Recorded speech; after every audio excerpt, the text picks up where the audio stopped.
शबे बारात के मौके पर तारीखी मक्का मस्जिद रोशनियों से जगमगा उठी। खुशियों खुजू के साथ हजारों मुसल्लियों ने इशा की नमाज अदा की। इस मौके पर रूह परवर मनाजिर देखे गए। नमाज के बाद रिक्कत अंगेज दुआ की गई।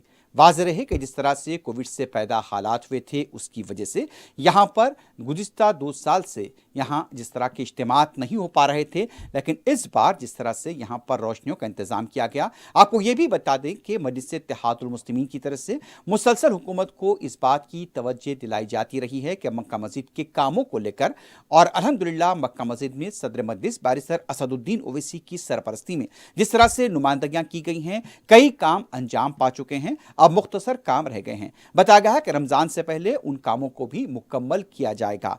लेकिन जिस तरह का माहौल गुज़िश्ता रात देखा गया, वहाँ पर यहाँ बरक़ी कुमकुमों से पूरी मस्जिद को सजाया गया था।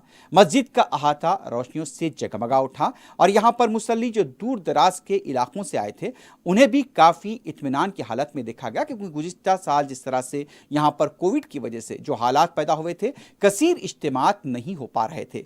लेकिन इस बार हज़ारों की तादाद में फर्जंदान तौहीद ने इशा की नमाज भी अदा की और यहाँ पर जिस तरह के मनाजिर नज़र आ रहे थे और जिस तरह का रिक्कत अंगेज दुआ मक्का मस्जिद में की गई, वो भी यहाँ पर देखने के काबिल था।